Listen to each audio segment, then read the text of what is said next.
Good day, everyone. It's JB, coming to you from somewhere in the record sphere, as we continue to look into the artists and music in my record collection. This is episode 4 of a series of Prince-related broadcasts. You can catch up with previous episodes that take you from the very beginning up to the Graffiti Bridge album. Also, please click the subscribe and notification buttons to be notified when new broadcasts arrive. When we last left Prince, he was coming off of the success of the Graffiti Bridge album sales and embarking on the 1990 Nude Tour. Upon hitting the stage in Germany, Prince, who at the time had no idea that the 16-year-old Mayte Garcia was in attendance to the concert, performed his greatest hits in front of the large audience, while Maite's mother, Janelle, had other plans. She was busy trying to get a videotape of Mayte, who was a successful belly dancer at the time, to anyone on the stage or associated with Prince's camp to take and view. Well, 5 days later, after watching the tape, Prince hired Garcia to dance with his Diamonds and Pearls tour. In her memoir, The Most Beautiful, Garcia wrote that Prince said, "Are you really 16? After confirming her age, Prince asked for Garcia's number. She says, quote, "The encounter lasted 40 seconds, but it felt like we'd stepped outside of time," end quote. Later that evening, Garcia says Prince invited her to his hotel room where they watched more tapes of her performances. The singer, then 32, then began a phone and mail correspondence with the teen. Quite possibly, one of the tapes they may have watched is Maite performing on the popular 1980s show That's Incredible with then-host John Davidson. Maite performed on the show when she was 8 years old, around 1981 or so.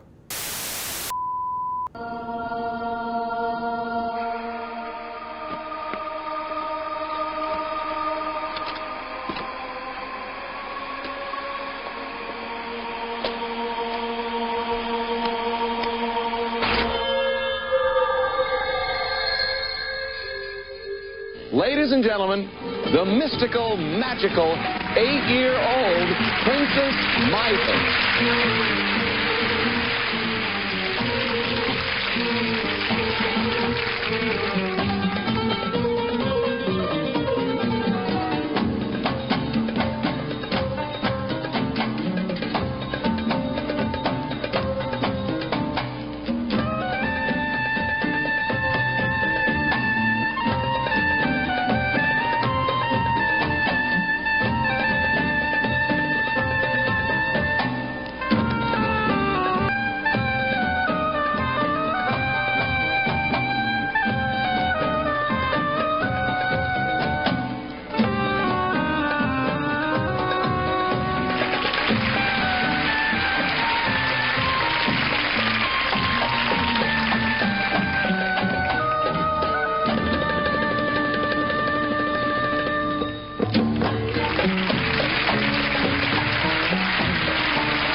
Garcia writes, "We did not have a sexual relationship.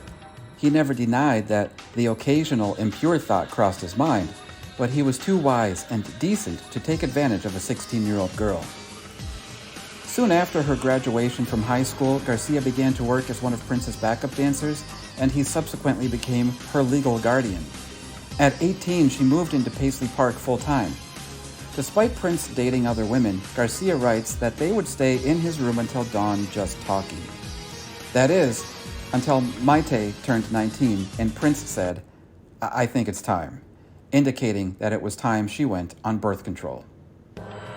In another direct quote from her memoir, Maite wrote, "A week or so later, I wrote in bold in my journal, February 9th, 1993, not a virgin," she says in the book, and I drew a winking smiley face. Patience pays off. Well, the couple wed on Valentine's Day, 1996, before ultimately splitting in the year 2000 due to circumstances beyond their control. But before marriage and sex was involved, they worked together, beginning with the 1991 album Diamonds and Pearls, with Mayte as one of Prince's backup dancers for the subsequent tour. Diamonds and Pearls was the 13th album from Prince, and the first to credit his band, the New Power Generation, which at that time included drummer Michael Bland, now with Soul Asylum, bassist Sonny Thompson, with Cory Wong and the Wong Notes, keyboardist Tommy Barbarella, and percussionist and dancer Kirk Johnson, all Minnesotans, plus guitarist Levi Sasser Jr. and co-vocalist and keyboardist Rosie Gaines. With that release, Prince returned to his R&B roots, while still maintaining some of his raunchiness with songs like Cream and Get Off. He also continued to push boundaries with the politically charged Money Don't Matter Tonight, and stretch his musical genius with a jazzy song titled Strollin'. A unique album cover captured audiences' attention with a clever holographic 3D type effect. It showed Prince surrounded by two women, dancers Lori Warner, who was dancing under the stage name of Lori L., and Robia Lamorte, known as Diamond and Pearl. Diamonds and Pearls and all other Prince-related material from the beginning had been released under the Warner Brothers record label, and we all know that Prince had a long-running dispute with Warner Brothers. Never shying from controversy, pun intended, Prince took a bold move to change his name from Prince to a symbol, a mix of the male and female symbols, known as the love sign or love symbol. In a statement at the time, the legend said, "Prince is the name that my mother gave me at birth. Warner Brothers took the name, trademarked it, and used it as the main marketing tool to promote all of the music I wrote. The company owns the name Prince and all related music marketed under Prince. I became merely a pawn used to produce more money for Warner Brothers." He explained quite plainly that the first step I have taken towards the ultimate goal of emancipation from the chains that bind me to Warner Brothers was to change my name from Prince to the symbol. Changing his name was a brave and bold way to maneuver out of his contract so he had more control over what music he released and when.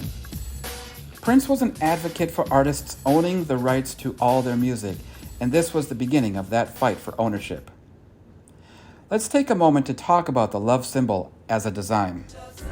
According to Logo Lounge, the creation of the love symbol occurred after a long, conceptual brewing process that started as early as 1984. Prince and his creative team introduced many combinations of the male and female symbols prior to creating the final love symbol. In 1992, Prince and his team engaged the creative director of the Minneapolis firm HDMG to complete the design. They put together a complete visual brief for the love symbol, and the team spent a couple late design nights before landing on the final symbol design that was selected by Prince. It was originally a hand-drawn design, but then was taken through the process of creating the symbol as a computerized graphic design, which at that time was a more complicated and expensive process. With that being said, 1992 marked the debut of the symbol, as the artist formerly known as Prince embarked on a new roller coaster adventure moving forward. In a related phase, Prince would often appear in performances with the word slave written on his cheek, in reference to his relationship with Warner Brothers. In her memoir, The Most Beautiful, Mayte Garcia wrote about this, stating that one day she went along with him to a stressful contract meeting. "I waited in the car," she says, making a few calls. When he came out, he had slave written on the right side of his face. And she says, "So that went well," I said, hoping to make him smile. "It definitely changed the tone of the meeting," he said. Whether it be lyrics, movies, slave, or love symbol, Prince knew how to stir the pot, and his first release, using the now iconic love symbol, came out on October 13, 1992, appropriately titled the Love Symbol Album. Ironically, just in case we had forgotten, the album featured a song called My Name is Prince, a hard-hitting mix of rock and R&B that also features samples of Controversy and I Want to Be Your Lover. The Prince estate mentions that this endeavor also helped grow the New Power Generation, or NPG, as Prince expanded into a new horn section referred to originally as the NPG Horns, that's horns with a Z, of course, and later the Horn Heads, and they joined Prince and the NPG on tour. He also included a gospel chorus fronted by Minneapolis favorites The Steels, who assisted on such songs as The Sacrifice of Victor and others. Well, still under Warner contract, Warner set out to release a greatest hits compilation that appeared in 1993.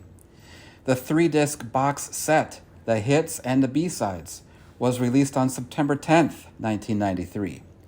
2 of the discs, The Hits 1 and The Hits 2, were made available as individual releases, but the only way to acquire the album of B-Sides was to purchase the full box set.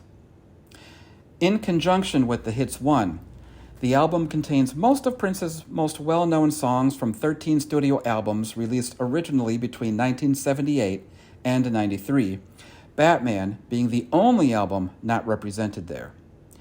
With the exception of Soft and Wet, the more explicit material was saved for The Hits 2 so that they could avoid a parental advisory label on the first Hits album. The Hits 1 also contained 2 previously unreleased songs, Pink Cashmere and Nothing Compares to You, while The Hits 2 included the previously unreleased Peach and Pope. Prince's next album took us into space, and we couldn't let it go with the Come album from 1994. Well, by the way, Space and Let It Go are 2 of my favorite songs from the album, though the album has other great songs on it too. It's easy to note that the album is once again under the name of Prince and not the Love Symbol. It was the last album of newly recorded material to be released by Warner Brothers under the name Prince while he was under contract. Prince talked about material on the album as old and recorded before the name change, instead hyping the Gold Experience as his new material. Well, before the Gold Experience would come out, Warner Brothers decided to officially release Prince's Black album, which came out in November 1994 as a limited edition.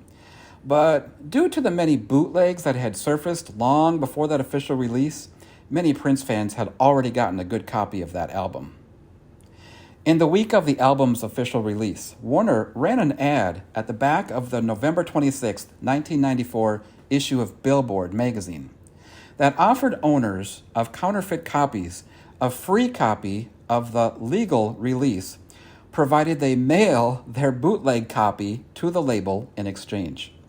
This offer was given only to the first 1,000 individuals who sent in their copies. I wonder how many responded. Well, anyway, the Gold Experience exploded onto the scene in 1995. In my opinion, it opened up to some new Prince music while it harkens back to some retro Prince styles. It really put forth some strong, energetic performances.